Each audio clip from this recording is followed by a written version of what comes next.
Tonight, Joe Biden's campaign trail story that is raising questions. Moments ago, the vice president responding to criticism that he was conflating three different true stories while trying to tell a moving story about a war hero in Afghanistan. Here's what he told the Washington Post, which had been fact-checking Biden's claims. What is the gaffe when I said there was a young man I tried to pin a medal on? He said, "I don't want it, sir. He died. He died. He died." And it was a young man, my recollection was, that in fact pulled a colleague of his out of a burning Humvee, and he risked his life doing it, and the young man died that he tried to save. That is not entirely the story he told. Here is part of the story Biden told last week.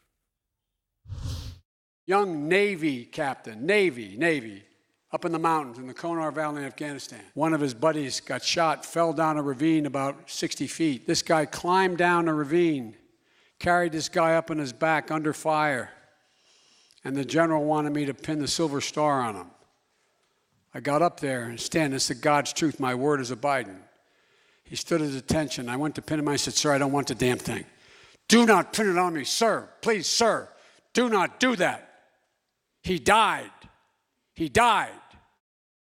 Out front now, one of the reporters that fact-checked Biden's story, Matt Visor of the Washington Post. Matt, you heard Biden's response to the questions about the story. What's your reaction?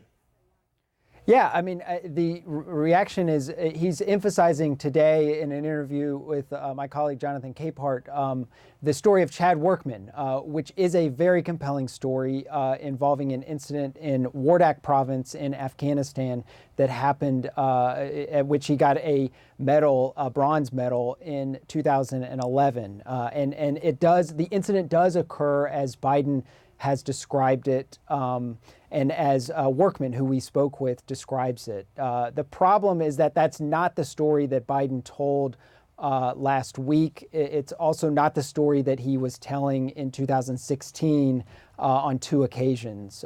So he's been telling a different story that has at the core of it this emotional story about Workman, Sergeant Workman, but in a different context. So what did he get right, and what crucial details did he get wrong? So on Friday, he got wrong several elements, talking about going to the Kunar province, which is in a different area than the one that Workman was in. In Kunar, he went as a senator, not as a vice president, as he stated the other night. There was not a Navy captain involved, as he said the other night. It's an Army sergeant in Workman's case. He's not pinning a medal on anybody in Kunar province. He's pinning a medal on somebody later in Wardak province. And then the other element is that he's describing this ravine and somebody falling down a ravine and going to retrieve a fallen colleague. That is an incident that did occur in Wardak province, and the military member involved with that, Kyle White, got the Medal of Honor, which was given by Barack Obama at the White House. So he's using, there's several different stories that are true, that are told in a way that is not true. And the emotional core, again, involving one of the soldiers, it did in fact happen. And that climax that you hear where Biden is emotional is one that occurred, just not in the context at which he's been describing it. Matt Visor, thanks very much. Out front now, April Ryan, White House correspondent for American Urban Radio Networks, and Lisa Lehrer. She's national political correspondent for the New York Times. April, are these significant differences in the story he's telling here? Yes, there are significant differences, but Jim, what you have to look at, we are in a climate of lies being thrown at us from the President of the United States, and we're so hypersensitive about issues of lies. People who are prone to gaffes, we are now holding them to the same standard, putting that bright spotlight on, looking at it as a lie like this president tells versus saying, oh, that's Joe Biden, he is prone to gaffing. At issue is the fact that this Staff Sergeant Workman did say, you know, he died, do not pin the medal on me. Mm-hmm. All the other stuff is important, but was it something that it's been so long and he just couldn't get the story right, or was it an out-and-out lie? That's the question. And we have someone in the White House who we know is a liar, point blank. And now this person who's running for president is known to gaffe. He needs to get it right if he tells the story. But was it intentional? That's the question. And I don't think it was. Lisa, let's play more of what Biden just told the Washington Post about the story. Have a listen. I want to get your reaction. I was making the point how courageous these people are, how incredible they are. This generation of warriors, these fallen angels we've lost. And so that, I don't know what the problem is. I mean, what is it that I said wrong? I mean, Matt Visor, Lisa, was making a point about the location in Afghanistan, different provinces, et cetera. Does that fundamentally change the meaning of the story he was trying to tell?